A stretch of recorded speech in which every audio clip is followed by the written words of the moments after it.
Warning, Weird West Radio contains adult language and discussions. If you're easily offended, do not continue to listen.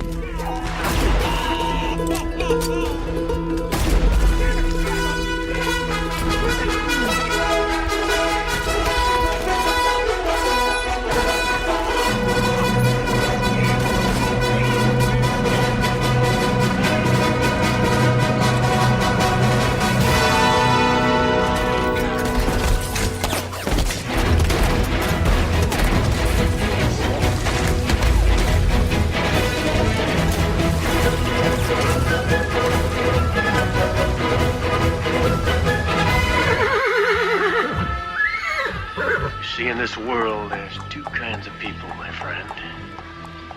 Those with loaded guns, and those who dig. You dig.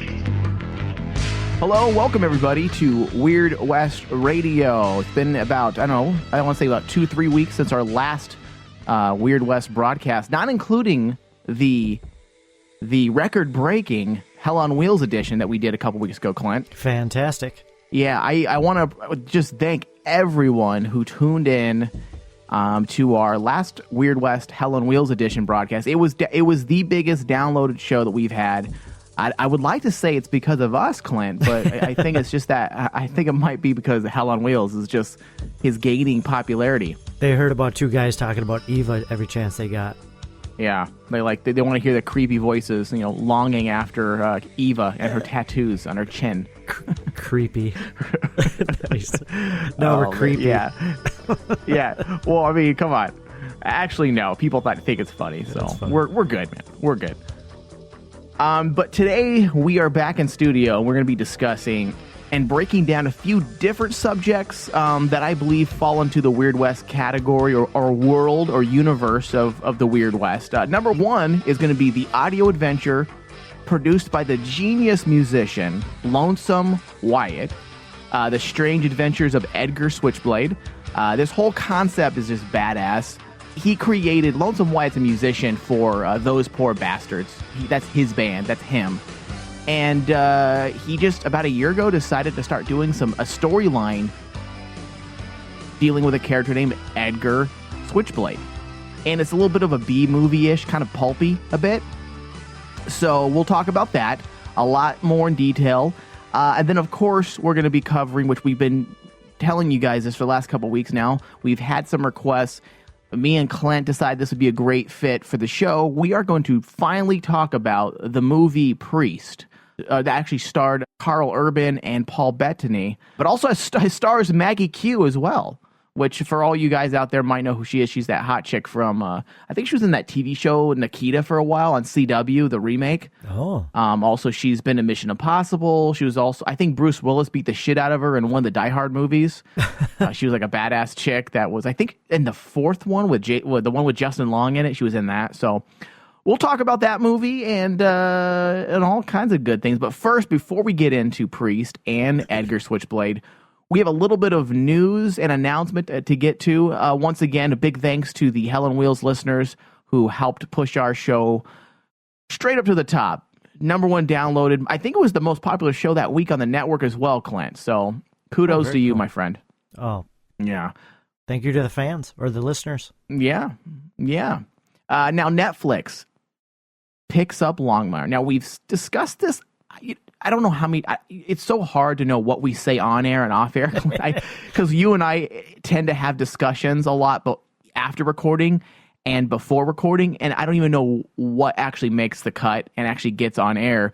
But I know during our Hell on Wheels show, I saw a tweet a couple weeks ago saying that Longmire has been officially picked up by Netflix after a long, I don't want to say too long, but it was a couple months of basically petitions and online petitions and live tweeting, people just promoting and tweeting, save Longmire, and the producers got involved, the actors got involved, obviously the fans of Longmire are the ones who made it happen, but thankfully the show got picked up by Netflix, which is fantastic. And I really think that people better start fearing Netflix, Clint. These networks that want to piss all over well-produced, well-written, well-received shows that want to just cancel it because it's not hitting the right demo they want. They better be careful because one man's trash is another man's treasure. Yeah. Is that how it goes? Yep. Well, and also, I think we've talked about it before that the Netflix idea of the binge watching, it's a fantastic idea. Yeah. I mean, I don't know how we're going to do it, but it's really cool that you can watch a whole season in a weekend if you really don't want to get out and get some sun. But it's I was happy to hear it because it's just the tenacity of the fans was just incredible through the whole thing. Yeah. I mean, I was really surprised of all the tweets and everything you read on Facebook, and it was good to see that something good came out of it.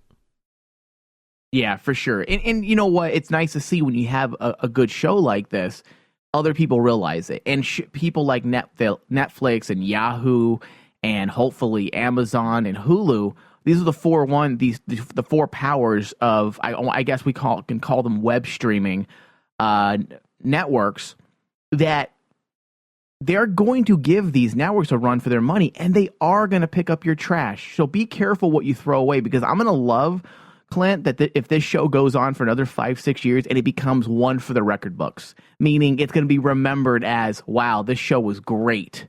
Yeah. And A&E dropped it just because they weren't happy, with the target demo.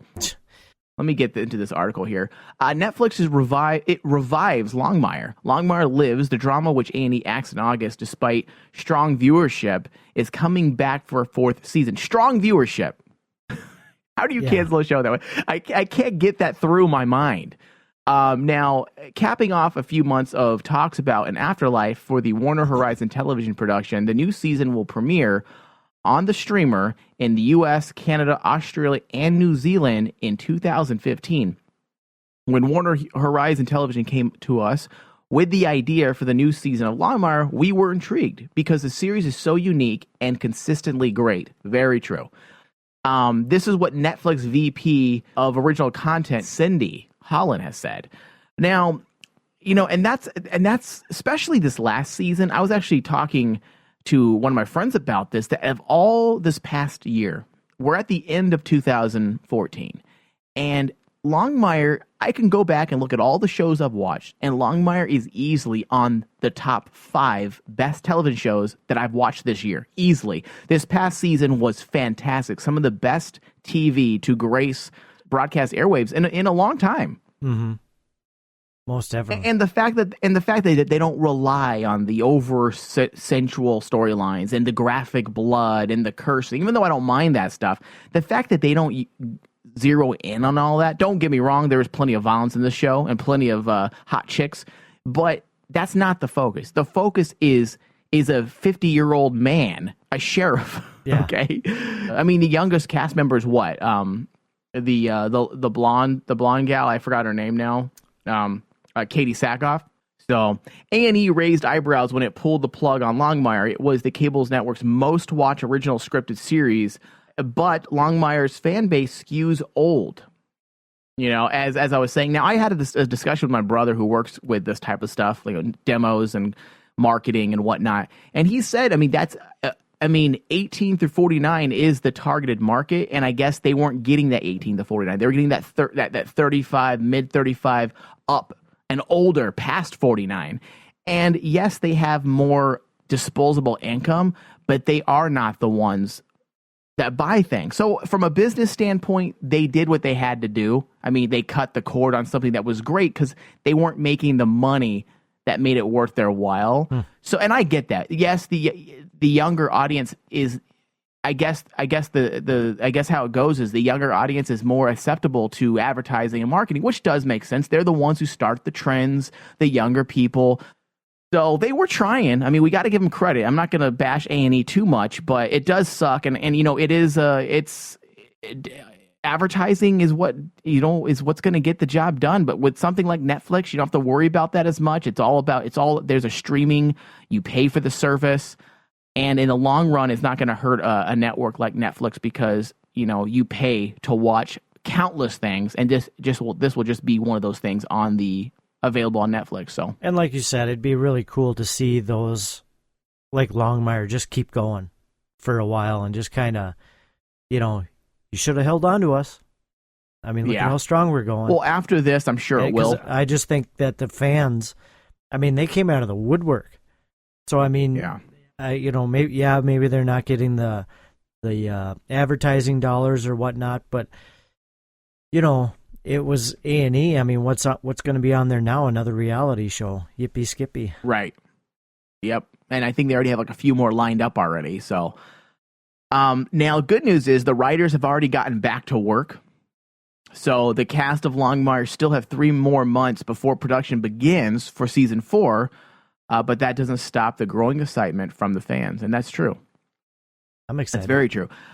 Yeah. And, one thing that I got excited about as well is that Netflix has picked up other shows like The Killing that was on AMC that got canceled. And they said, hey, we're bringing it back for one more season, one more final season, because they canceled the show without even giving you the ending.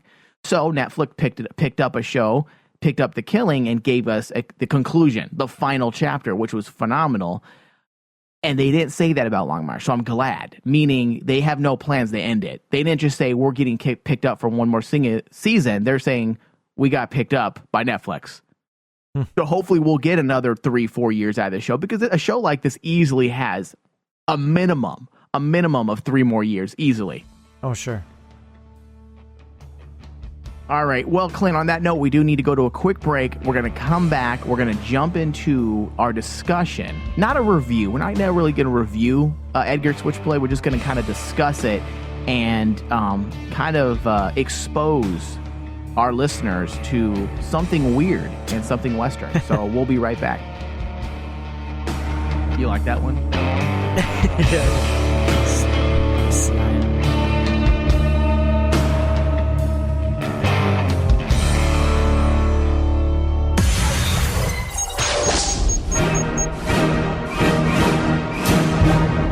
Don't y'all go nowhere. Weird West Radio will be right back.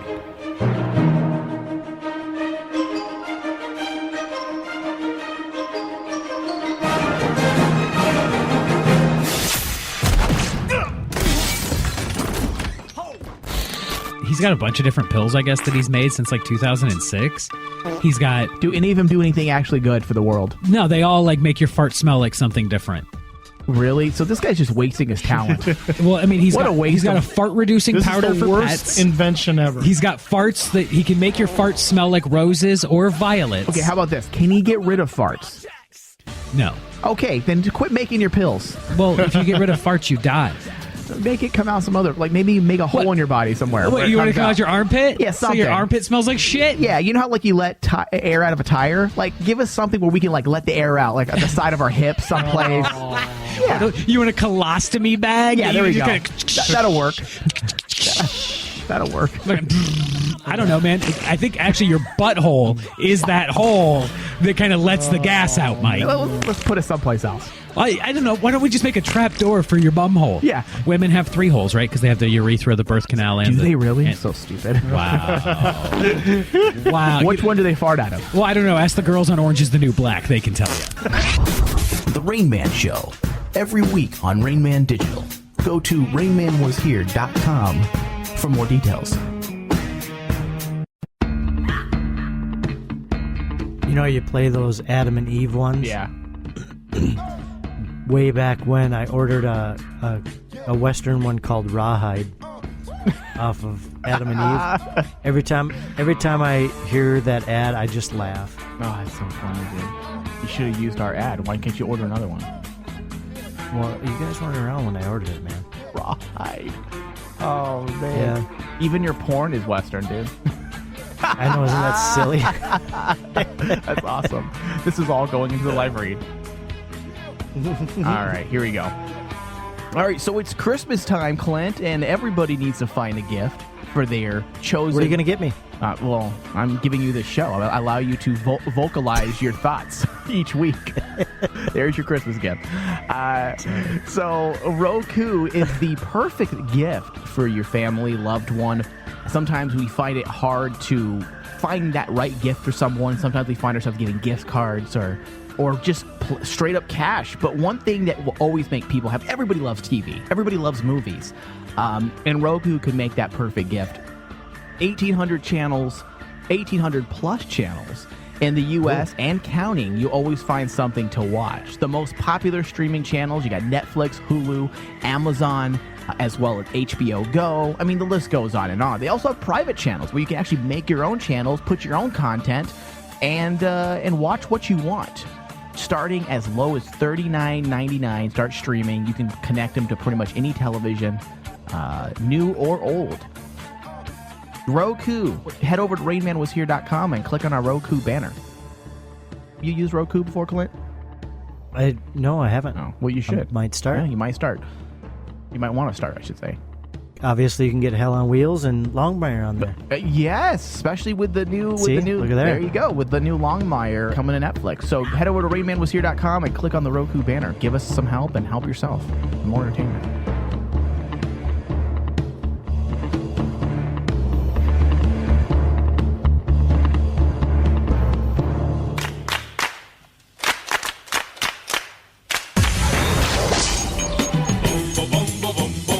Y'all listen to Weird West Radio on Rain Man Digital.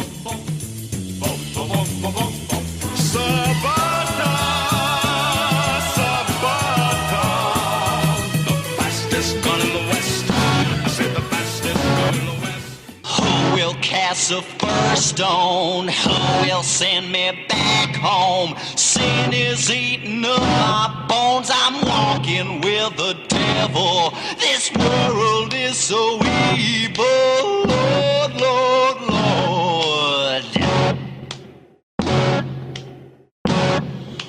Down there in old Arkansas. All right, we are back. Weird West Radio on Rain Man Digital. You can listen to all of our shows, past and present, on Stitcher. Just search Weird West Radio, as well as iTunes. Search Weird West Radio.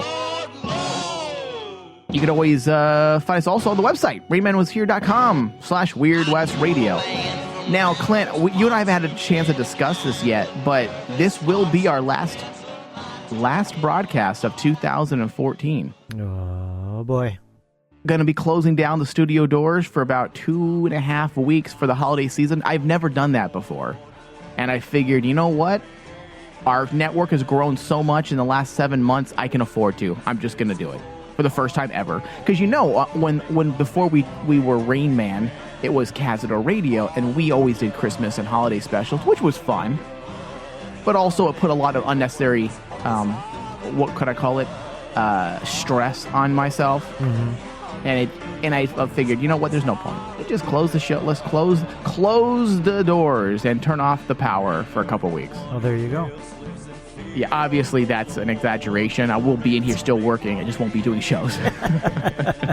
Well, Maggie was like teasing me. She's like, are you really going to take time off? I'm like, no, I don't know how to. I cannot sit still for more than 2 hours without, like, I could watch TV shows, and that's it. If I'm not watching something on TV, I cannot just sit. I can't. I'm one of those people. I need to work. I need to do something. It was nice to pretend there for just a little bit, wasn't it?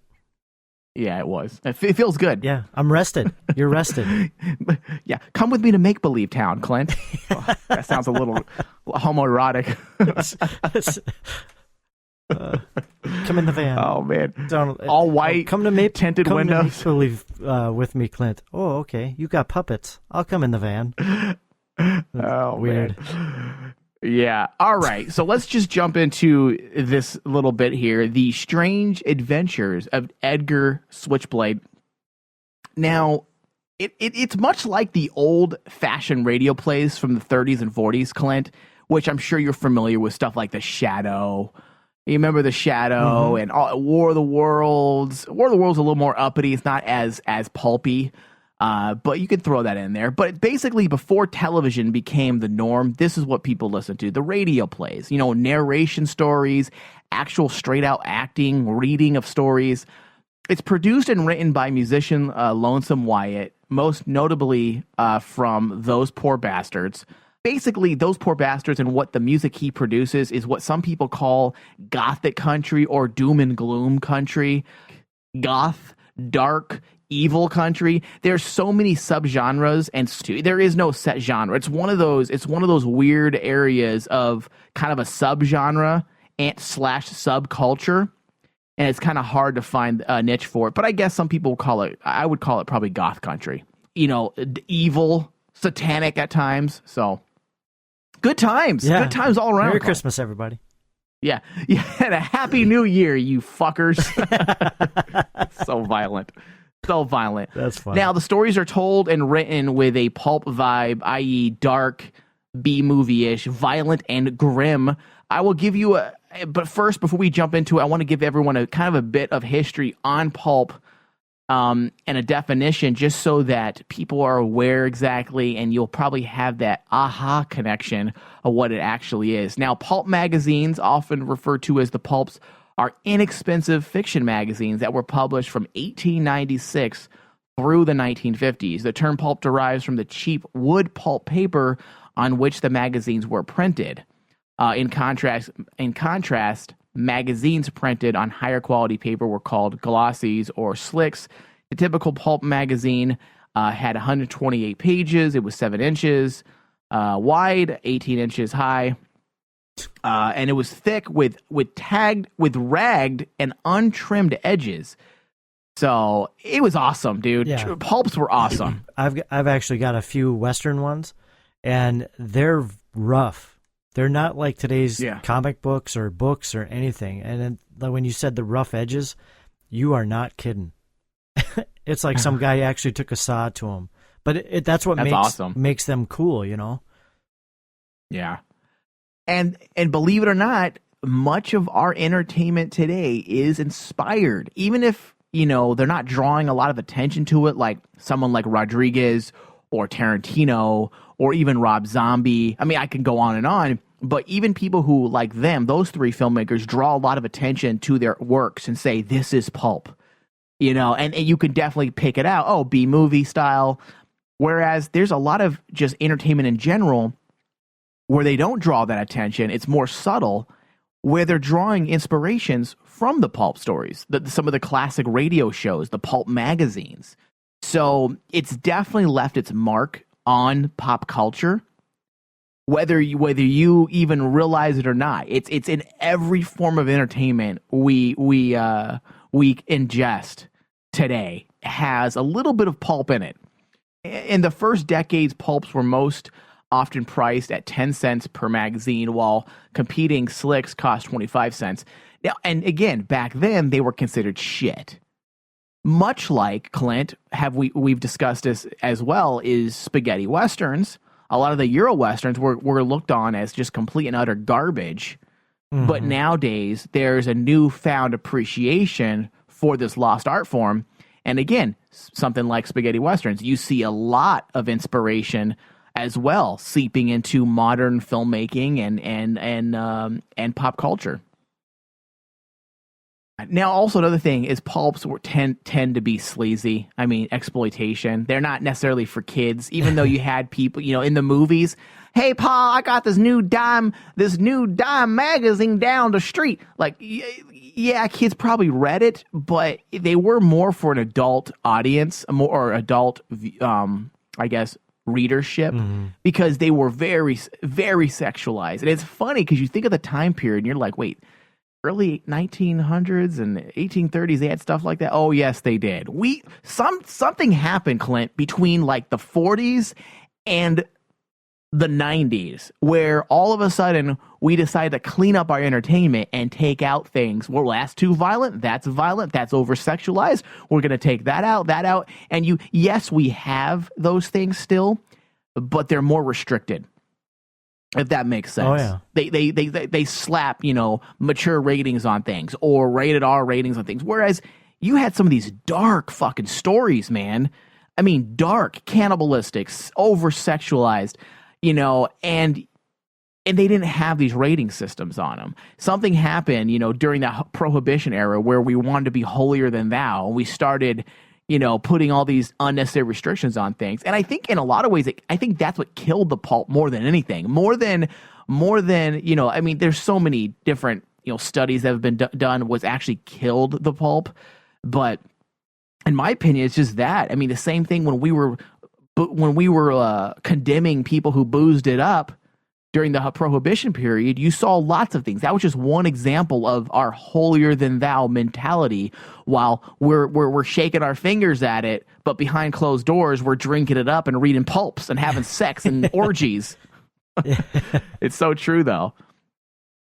Now that takes us to what we're talking about today, which is the Edgar Switchblade adventures, which are currently available in an audio adventure format, as they're calling it, which I'm just going to say a radio play.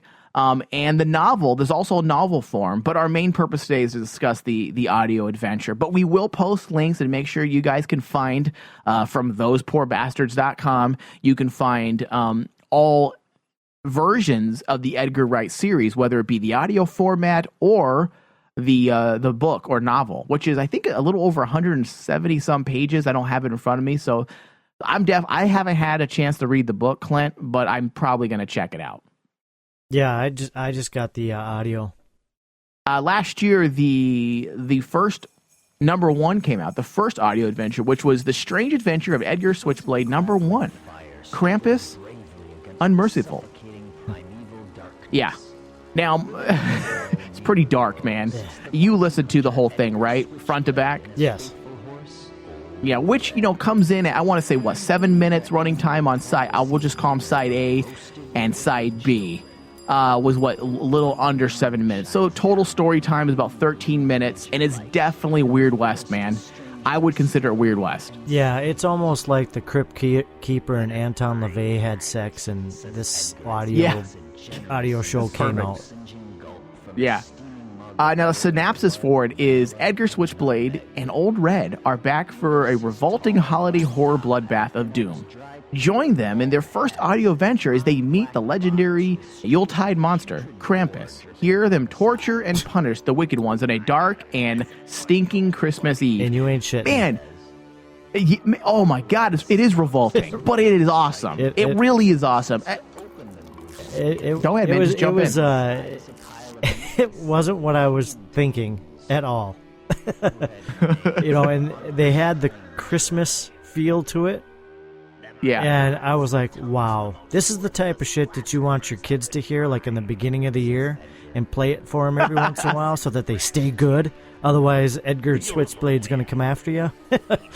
Yeah. No, not really. It's demented stuff, man, but it really is demented stuff. But it's fun because the filmmaker in me immediately starts seeing the ways that you can turn this into a movie and how awesome of a movie it would actually be. You have these people, let's say 3 characters, okay, going around and punishing the wicked. That's what they do.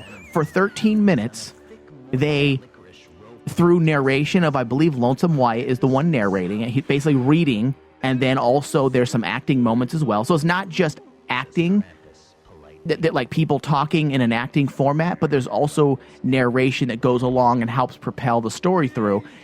And I mean, you have these 3 characters, they go around, and their whole goal is just to punish the wicked before Christmas. And it's not just, hey, we're going to come in and, cut your head off or slay you because you're an evil little shit. They're hunting down wicked monsters, demons, babies with their heads spinning. That whole baby scene,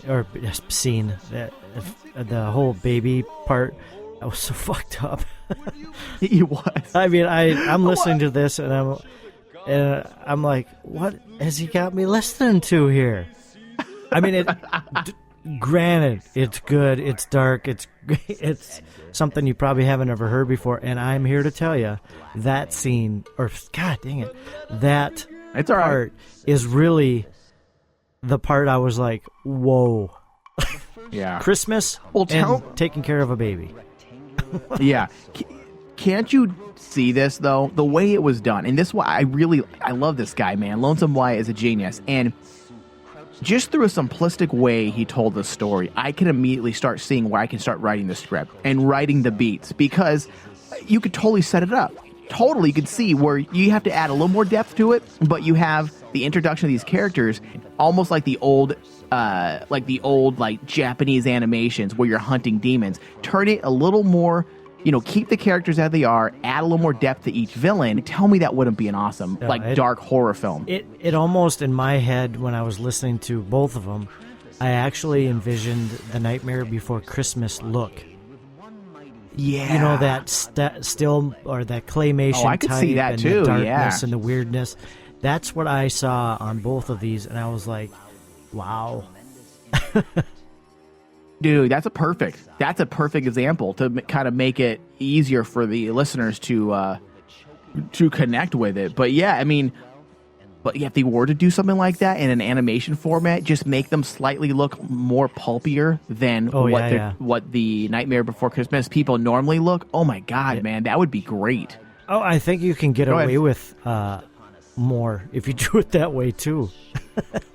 I agree. Well, yeah, I agree, because even things like Coraline, which was made by the people that made Nightmare Before Christmas, but Coraline and Night Before Christmas, there's some gruesome scenes in there. Yeah. Like, even for a kid's show, there are some disturbing. Like, I've never let my kid watch Nightmare Before Christmas. It's too creepy, man, and dark. So I've never that's just my own personal opinion, but yeah, that's a perfect way to put it, man. I could totally see them doing that. Although, because I would like to see this as a live action, I would prefer them to do this as a movie. Yeah. Imagine them doing like an ongoing series, starting a franchise out of it. Listen, man, it's only a matter of time. I guarantee you this series will catch wind or catch fire, and someone is going to catch wind of it and be like, meh. Some producer will be like, yeah, I'm going to make this. Who knows? Maybe I'll get my budget in time and I'll make it. I'll talk to this guy and like, let's make this movie. You could probably make a good version of this movie for about $6 million, maybe even $2 million. Yeah. Yeah. It'll be fun. It would just be really cool to see it up on a big screen or something, or one of them old theaters that's falling apart. Yeah, that'd be sweet. Now, one thing that actually makes this come to life as well is not just the narration and the acting in there and the storytelling, but it's the fact that it's layered with creepy music, obviously produced and created by Lonesome Wyatt, and the Holy Spooks, I believe. But the fact that it's layered with a lot of sounds, music, abstract music that actually aids in the eeriness. I was listening to it on my professional reference monitors, my new audio speakers I got, and it's stunning. Even the audio work is very well produced. Let me play a snippet here if I can find it. And there is some sound effects in there too, so it's pretty cool. Yeah, he puts a lot of sound. He puts his own little sound design in there too.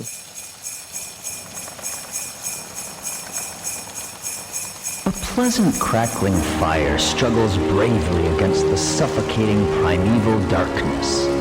Within its dull, meager glow sits the bounty hunter Edgar Switchblade and his faithful horse, Old Red. They are enjoying their annual Krampus Eve dinner of roasted, wicked children. He definitely has a vocabulary as well to reckon with. Yeah, he does. His vocabulary could probably kill a monster as well. It's damn good. The cold white moon shines down with an eerie blue winter light, and the forest is strangely still and silent. I like that the horse gets in the killing as well. Yeah. Oh, man. Anyways, all right. So, and then just in time for the holidays, part 2 was just I believe, came out this past week, I want to say. And I believe I ordered it already on vinyl, on record, because, man, you want to listen to something creepy, put it, in vinyl. Nothing like listening to some fantastic analog to make it even more creepy, hearing that little crispy crackle of record. That's why I asked you when I was preparing the show. I said, dude, do you have a record player? Because I was just going to order the vinyl version for you and send it to you. Oh. Man, it's so good. Merry Christmas. Here's something you do for the show. No. So yes, the Strange Adventures of Edgar Switchblade #2, Revenge of the Robot Ghost, is now available. You can go to facebook.com/thosepoorbastards, as well as facebook.com/Edgar Switchblade to order to order both versions in vinyl and digital format. I think the vinyl version might be sold out already for number 2, but I think he may do a re-release soon. So keep your eyes on the lookout for that. I'm a big fan of Lonesome Wyatt, not just as a musician, but as an artist. I think he has a unique approach to music, and his love for the weird and odd is what makes him stand out, in my opinion. Some of his work is abstract and experimental, but that's what makes what he does so good. This is a guy that I've loved to collaborate with on a project. So that's my final thoughts on Edgar Switchblade. Anything you want to say before we go to break and come back with Priest? I think the Strange Adventures number 2 was actually the more Western one, right? I believe so, okay. yeah. Yeah, that one I thought was super cool just because of the Western element to it. And then if you want something to sit around the... Did you listen to number 2? What? Did you listen to number 2 already? I listened to them both. Oh, wow. I haven't had a chance to listen to the second one yet. Sweet. Look at you. The second one is actually more Weird West, if we're going to stay in the show. Weird West than the Christmas one. But the Christmas one is definitely worth listening to. Instead of reading The Night Before Christmas, play this for the kids. And then to get your Western on, listen to Revenge of the Robot. Look at you. Yeah. All right. So we'll be right back. Don't go nowhere.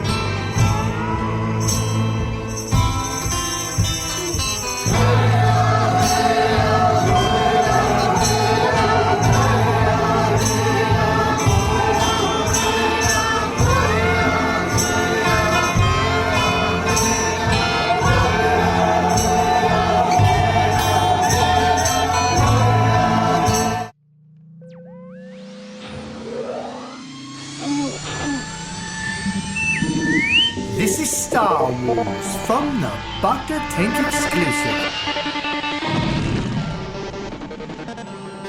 Greg, you thought that, and you guys didn't talk about it before the show, right? No. Okay, Dustin, what did you think? Did you think it was some type of astromech droid? Yeah, it looks like an astromech, or you remember in that god-awful Phantom Menace, those little popper droids? That god-awful Phantom Menace, remember that? Buzz droids. Buzz droids. It kind of reminds me of that, but as I'm looking at the droid, I look in the background, and do you notice what's in the background of this desert planet? I was trying to figure it out. I paused it a couple times. I just saw ships. What did you see? Pod racing engines. Oh, is that what they were? That's what it looks like to me. Huh. Oh, you mean we get to see a return of Wado? Oh, come on. I had little Andy's mother a couple of times. She also worked for me. God, it's been a while since I've been able to use that voice. Jesus. Well, now that I know you know how to do that voice, I think I'm going to be using you for some bits. Greg is Watto. I've been needing some Watto. Coming soon to NBC. Watto. Not ABC. Oh, dude. ABC. Come on. ABC. Sorry, ABC. Why not Watto World and have like Kevin Costner in it? Oh, come on, Kevin. You can't tell me you piss into a Mr. Coffee and get Taster's Choice. You need credits for that. From thebaptitang.com for more details. And get ready for an excitingly good time. Also, if you've missed our last show, you can also find us on your Stitcher app. Search Back to Tank. Add us to your favorites. Thank you, and we will see you very soon.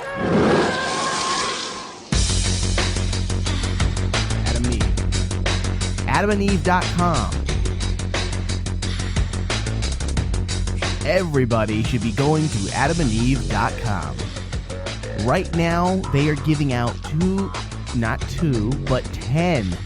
free gifts. They're giving you 10 free gifts with your first purchase. You buy one item at the regular price, and you get 10 free items, plus a sexy surprise for her, adventurous new toy for him, plus 6 full-length DVDs. So you buy one item, you get 10 free gifts, a sexy surprise for her, an adventurous toy for him, and 6 full-length DVDs. Also, they'll be paying for your shipping, so there is no shipping.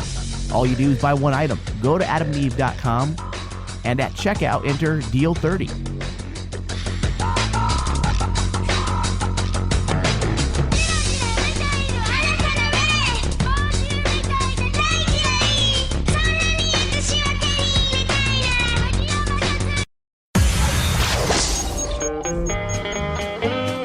Y'all listening to Weird West Radio on Rainman Digital.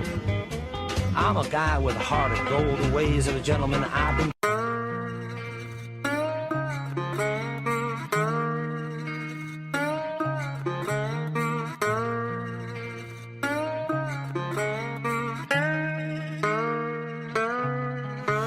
I ain't never had a pot to piss in. Welcome to country living. I'm taking what is given. Fried chicken that's finger licking. I was raised on fast food ribbon.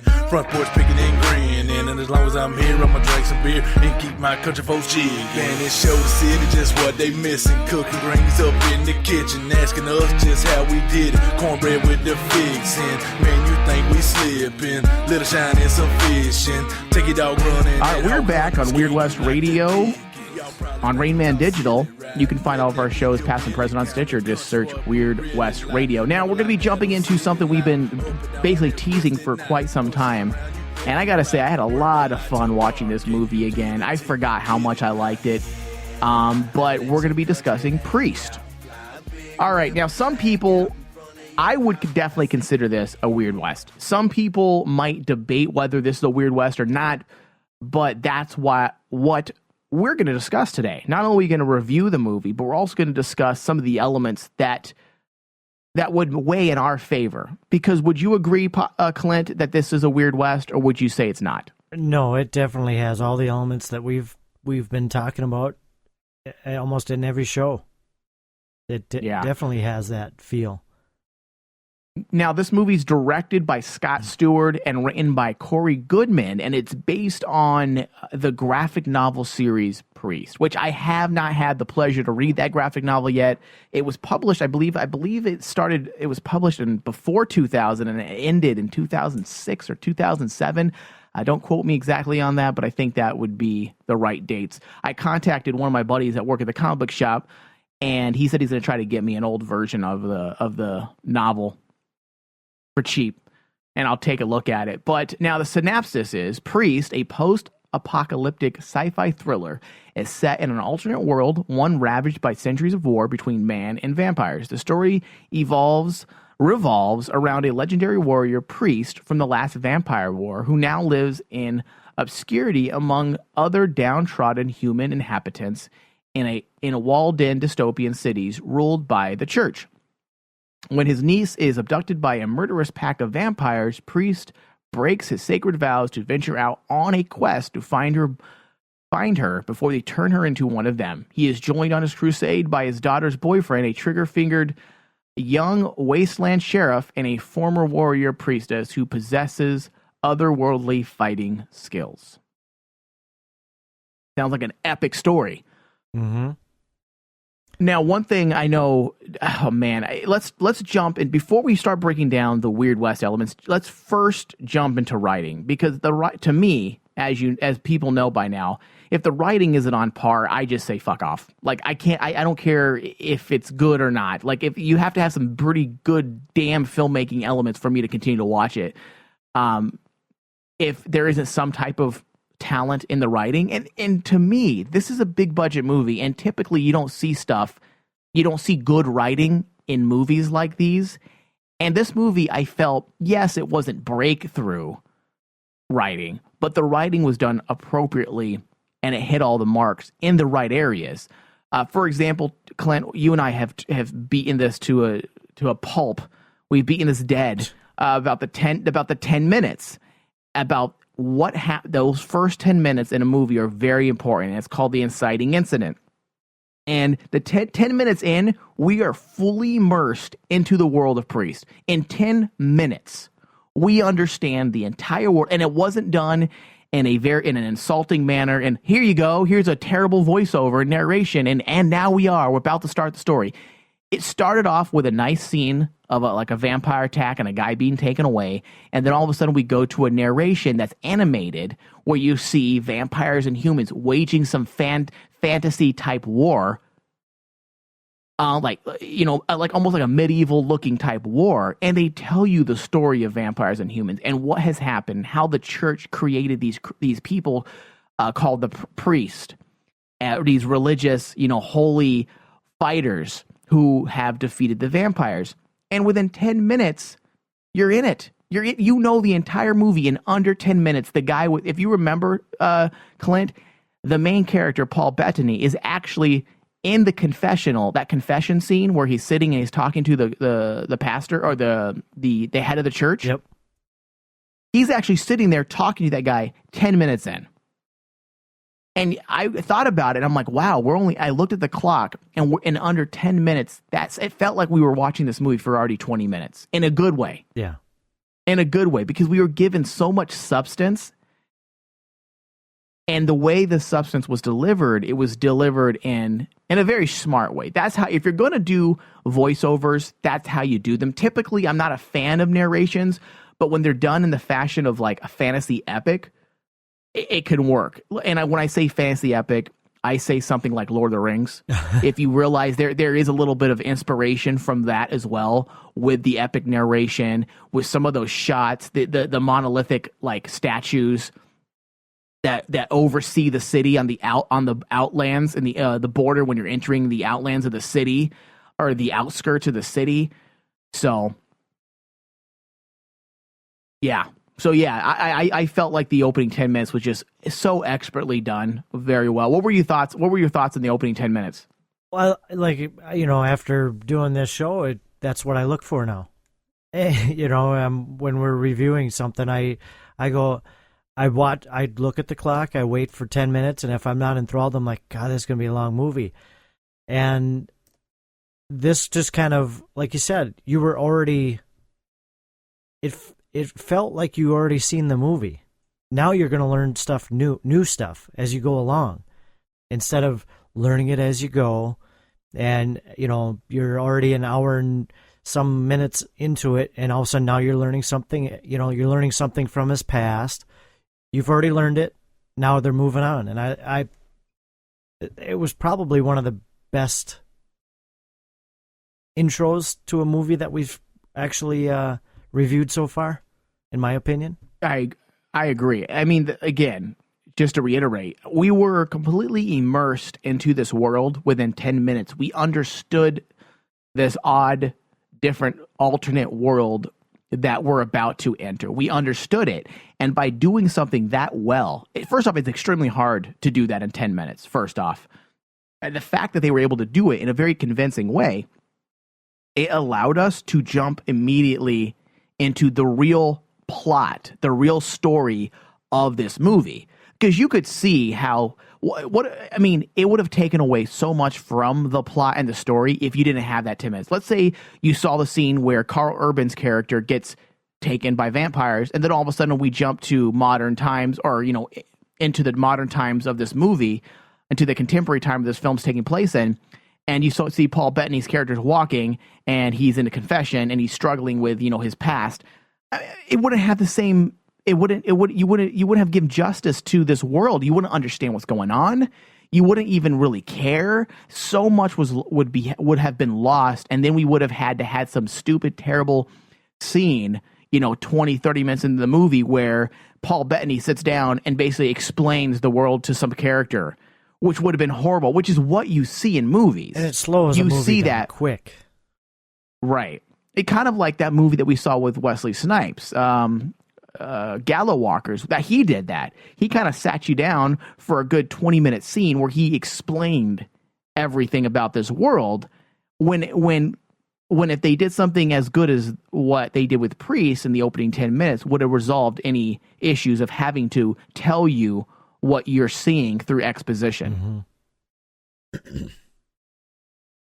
Another thing that made this movie stand out was the theme and motif, the propagandic powers and manipulation of the church, of a church-controlled state. The way they did that through like a dystopian feel, like that old. There's so many elements being thrown at you, and that's another problem you see in so many movies that try to do things like this. When you throw in multiple genres, you got the fantasy epic, you got the Weird West, now you got the dystopian storytelling and the story of oppression by the church. You have so many of these things being thrown at you. A lot of times the story gets just bogged down, and yet such another great element.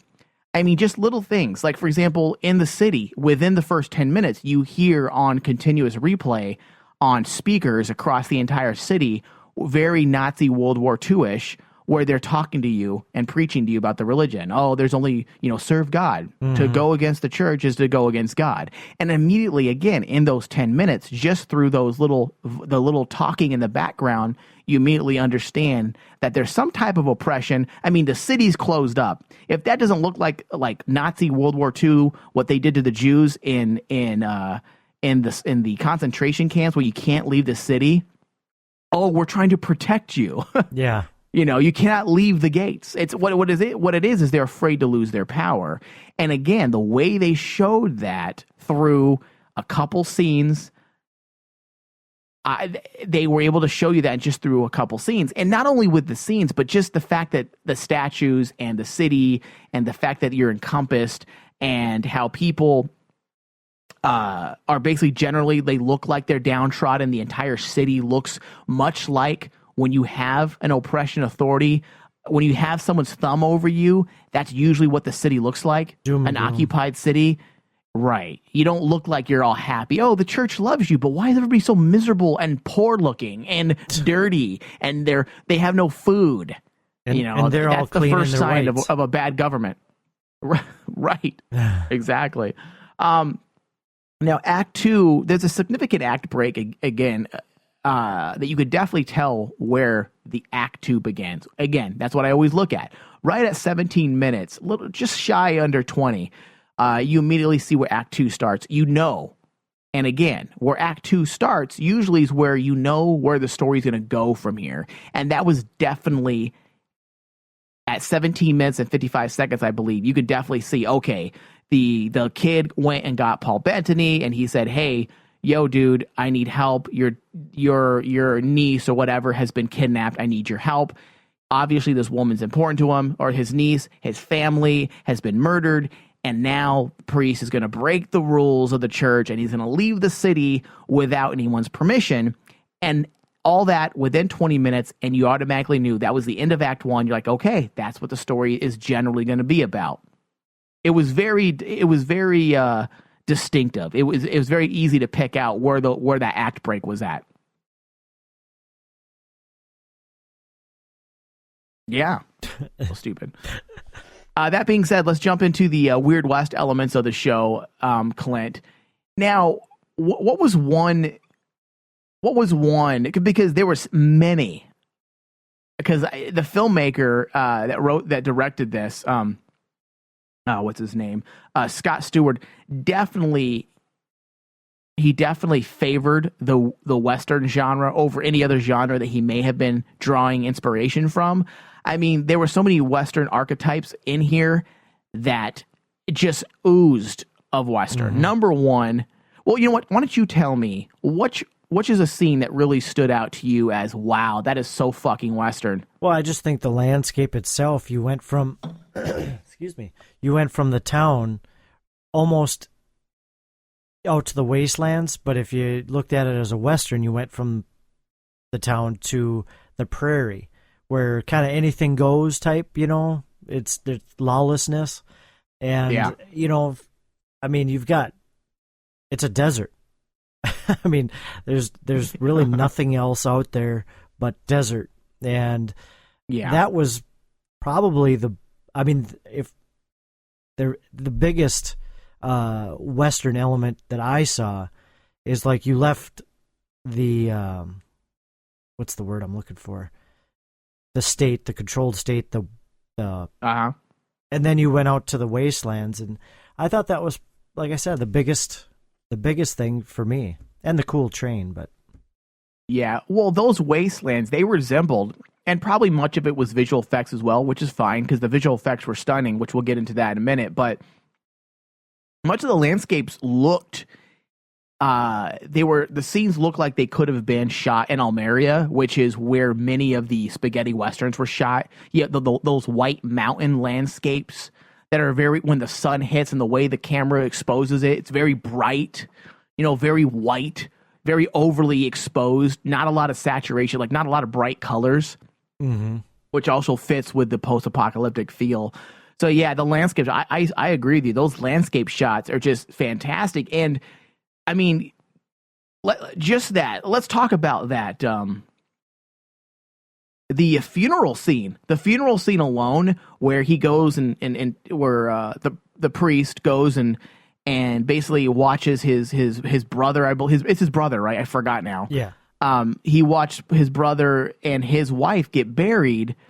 I mean, that shot when they're lowering those Western coffins into the ground, and then you have the camera going up at the priest and his partner, I guess now the sheriff of that wasteland city, and that camera just up at them. The sunlight is overexposing the camera, and then the camera goes up, and you see Paul Bettany's character walk as his jacket or his duster, okay, conveniently is flapping in the wind. The dust is blowing towards the camera. I mean, that shot, that whole entire funeral scene, the music, the score that goes with it, it just oozes of Western, and it was so well executed. This guy the director understood Western shots very well as the cinematographer. They worked very well together.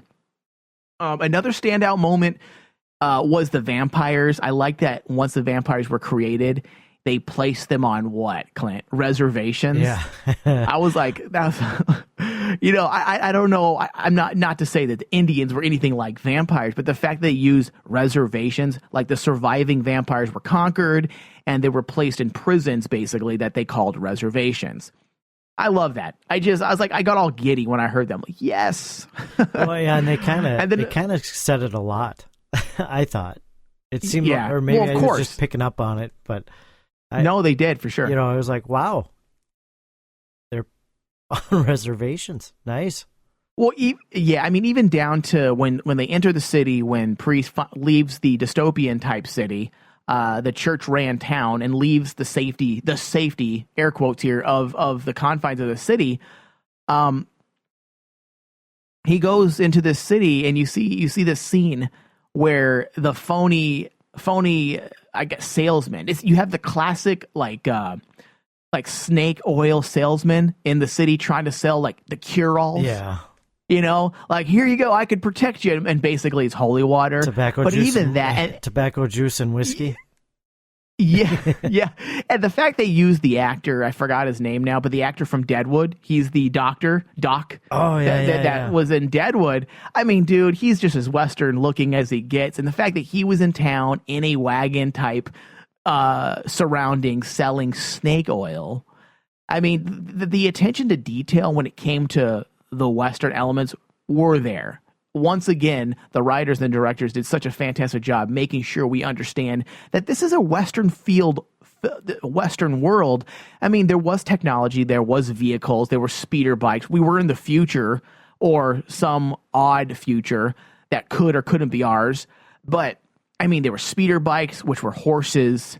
I mean, it just everything they did was a hat tip to Westerns. Now, one standout moment to me, which was very Clint Eastwood-esque, was the main villain. Oh, yeah. Which was simply put, his name was the Black Hat. Which to me, that character, yeah, he stole the show, man. Carl Urban played Black Hat, which was a great casting job. And if people don't know who he is, he's the guy in recent times. He's gained a lot of popularity because of his role in the new Star Trek movies. He plays Dr. McCoy, which this guy's never been. He's never been.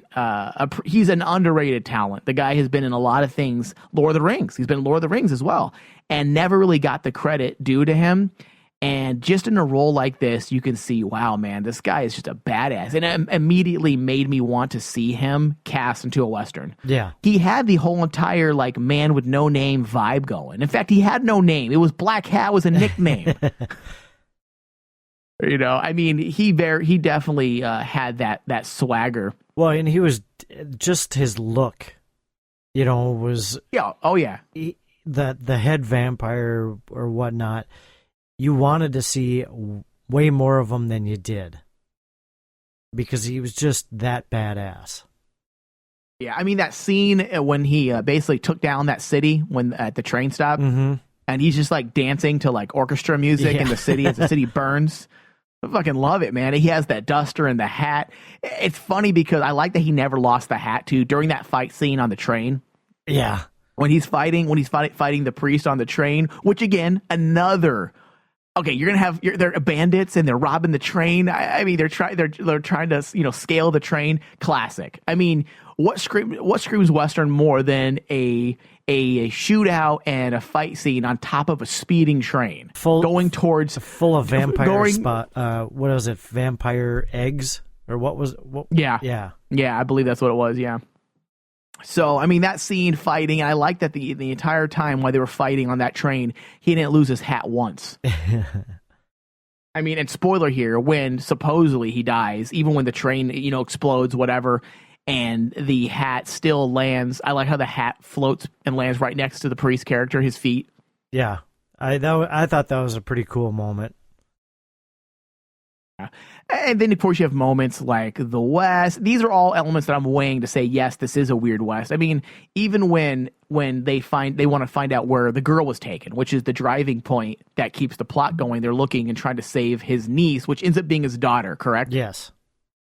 Yeah, and the priest. They're going after him, and when they're questioning the vampires, or the familiars as they call them, which are humans infected by vampires, which is an interesting part of the vampire lore they created. Typically, you become a vampire when you drink the blood of a vampire, you die, they change you. That doesn't happen at all. What happens if they bite you is you become infected, and you become what they call familiars, and you become slaves, and some odd mutation, kind of like an odd offshoot, like a lower class version of a vampire.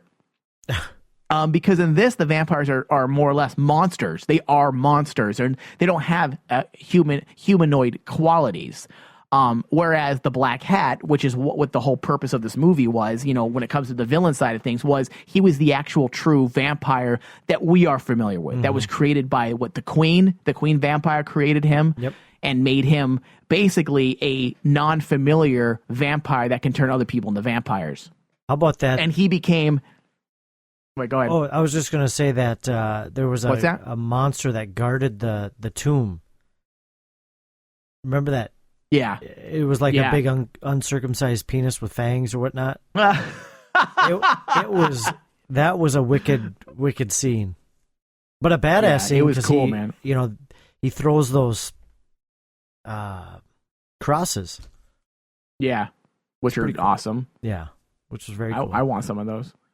Yeah. So getting back to that, when I was talking about even when they were questioning the familiar, I mean, I like how they said it was very in your face. They took the girl west. I'm like, you got to throw that. What direction are you always going in a Western? The West. Yeah. They never go to the east. They never go to the north. It's always like, well, we're traveling west, and I love it. I mean, I've even done that in Western X. The drive that this character is going is, these memories in his head, and my characters in this character I created X is he needs to go west. I mean, you just got to. That's your little nod to the Western. Yeah, I don't know how they could not say that this was not a Western type or a Weird West. Yeah. Now, getting into visual effects, cinematography, I think we've kind of gone over it briefly here and there, but I mean, cinematography was used so well. The motivation, and that's what I always look for. I mean, don't just give me cool Michael Bay moments. Give me Michael Bay action scene moments. Give me, if you're going to move the camera, it needs to be motivated for a reason. And the reasons from the motivation behind the chosen camera shots and the movements were all used to aid in the process of saying, this is a Western. I mean, you had those awesome wide angle shots, those scraping landscapes. You had the low angle on the hero shots with the dusters blowing in the wind.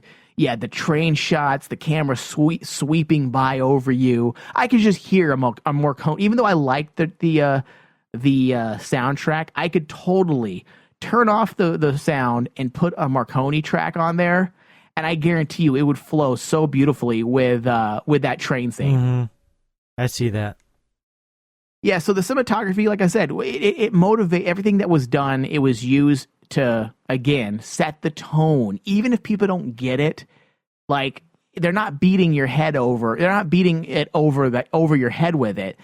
It's subtle, but if you know what to look for, even, subconsciously, you're getting Western vibes pumped into your head, even if you don't know that's what you're looking at. So overall, I think they did a good job delivering, a Weird West package. I would definitely consider this a Weird West without a doubt. And not only would I consider this a Weird West, I would consider this a well executed Weird West. Oh, most definitely. Yeah. The box office on this, Clint, was $60 million estimated. Now, again, we've had other movies that we've looked at and we're like, wow, really? $50 million is put in this? Where? Was some money embezzled and stolen? Because I don't think it was used in this film. Whereas with this movie, you could see that $60 million being put to good work. The sad thing, though, is that it only grossed, I believe, as of June, it grossed worldwide $78 million, which is only, June of 2011. Only about 18. Which is the year the movie came out. Yeah, it made only 18 million above the budget. So it looks like this movie lost money. I don't have the DVD sales here, but I can't imagine it making it back. I mean, typically they say in order for a movie this size to make its budget back, you need to make 2 to 3 times what you put into it. So in order for this movie to even have made money, it needed to have grossed probably over $200 million. Now, is this kind of one of those movies that was shot on like a green screen, or is this like that matte painting type movie? You know what? I was thinking the same thing while I was looking at this.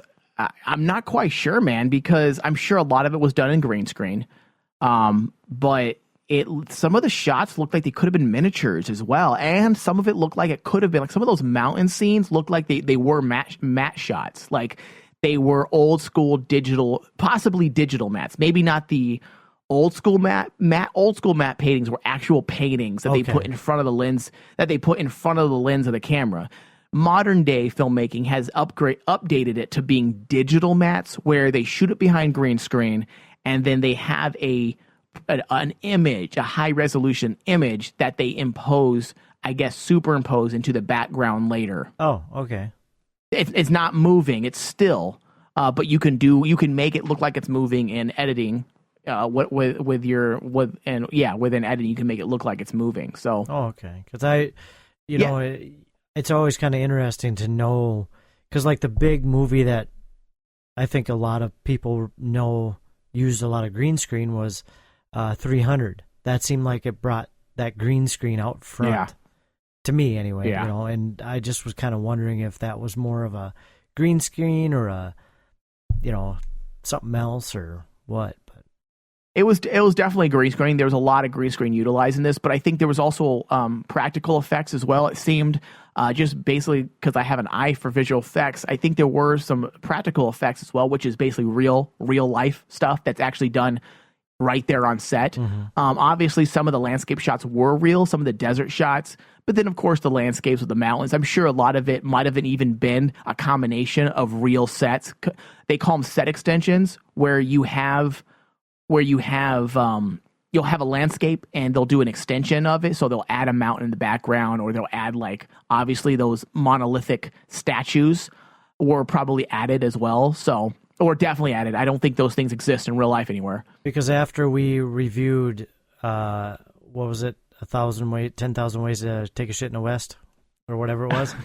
They actually online had some of the video effects that they did, and it was just like adding clouds, making it darker, and it was kind of cool. Yeah, I mean, that was the best part of the movie, is the video effects part. Jesus, was the behind the scenes. I was just there was better writing in the visual effects scenes. I thought it was kind of cool to see that, and it was just like a cloud that they added, or took away. It was just kind of neat You'll see that a lot in modern filmmaking. Almost every single movie, even like non-visual effects heavy movies, they'll do stuff like that. They'll add clouds, or they'll take clouds out. they'll do that just to add more to the mood. If they didn't get to, instead of back in the day, you would have to wait to shoot at a certain time period. Like, we need it to look like this. Nowadays, they'll just shoot when it's convenient, and then they'll go and do sky replacement if they want a different looking sky. So there's so many different choices you can do nowadays, man. But I would actually like to see the visual effects breakdown of Priest. I probably should have looked at that before we did this, because it would be interesting to see what exactly they did. It'd be fun, because the visual effects for, what's that movie we discussed? The Way of the Samurai? No, the Warrior Ways.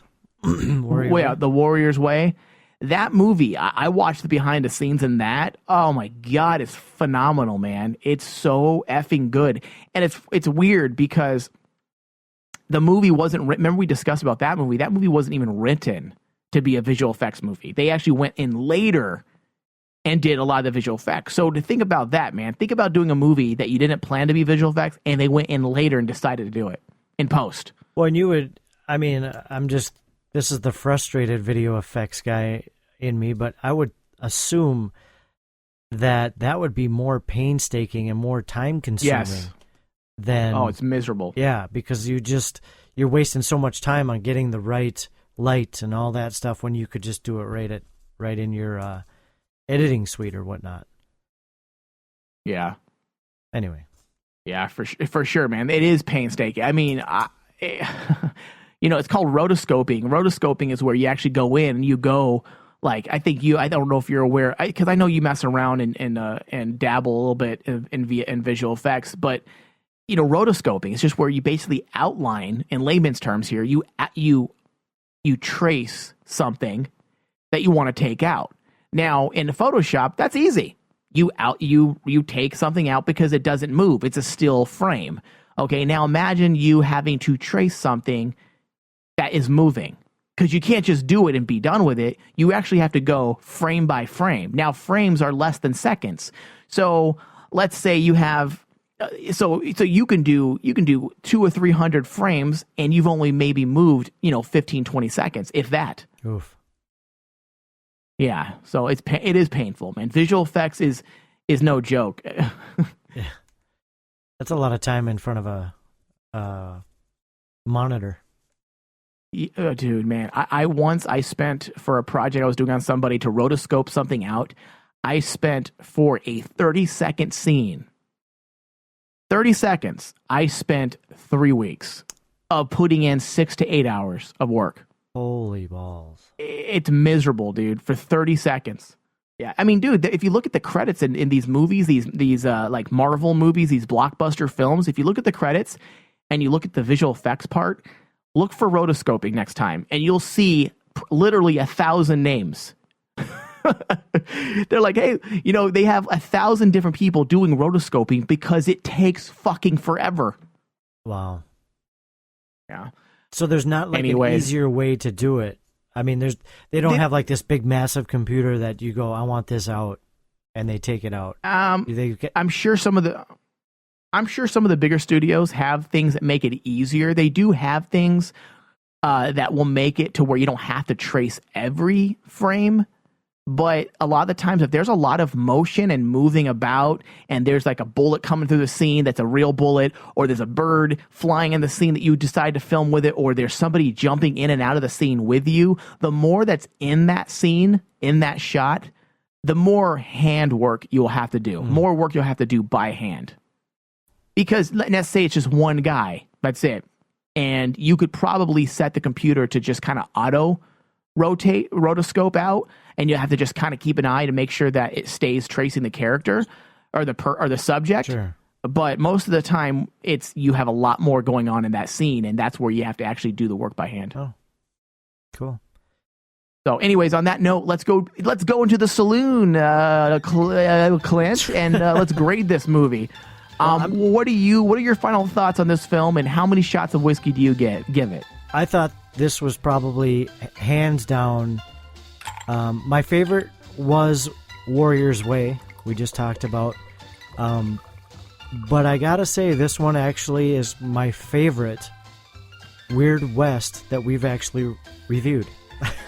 And I'm gonna give it 5 because I think 5 shots, because it had everything that a Weird West fan would, or a traditional Western fan would like, and it had that Weird West feel for the Weird West fans.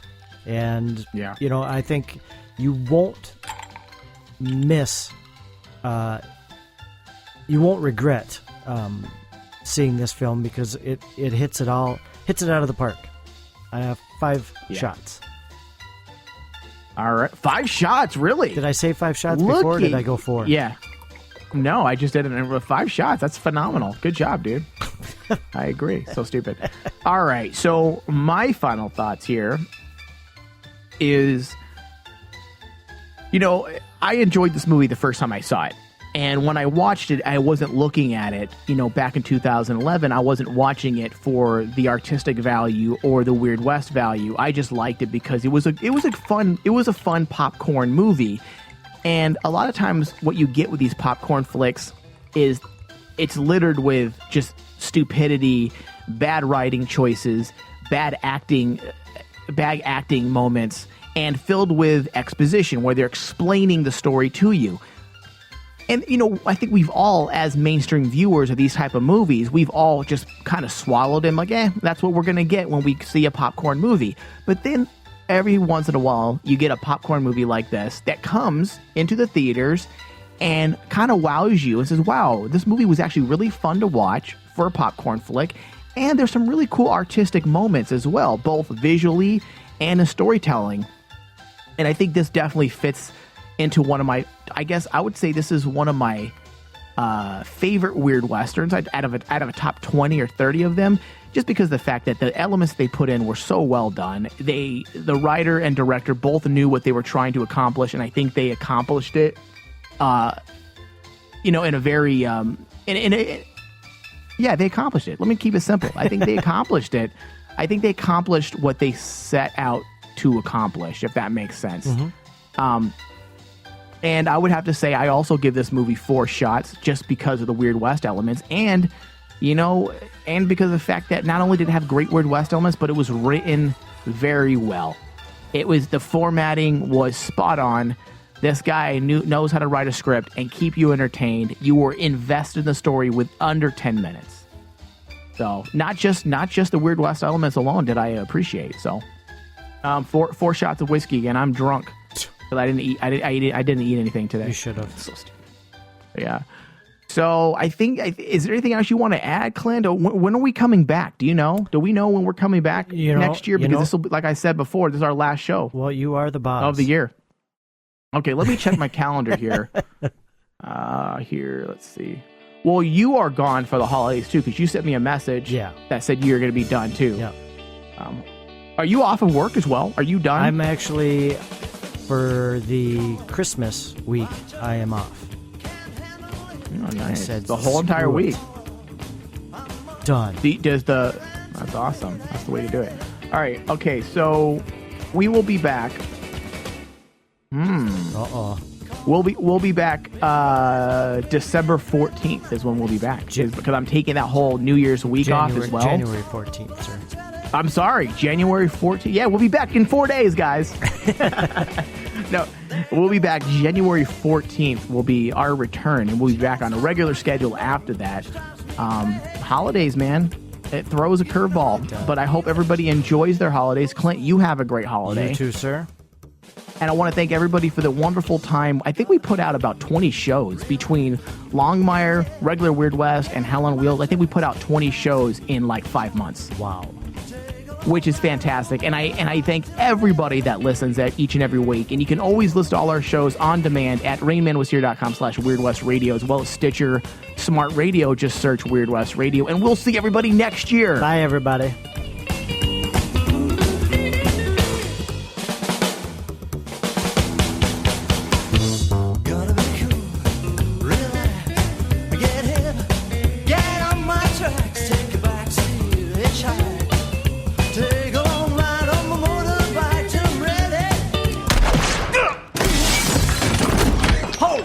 Taken from such prison to a suitable and convenient place of execution within said county, and there be hanged by the neck till he be dead. Now, do you have anything to say, young man? Yes, Your Honor, I do. You can go to hell, hell, hell.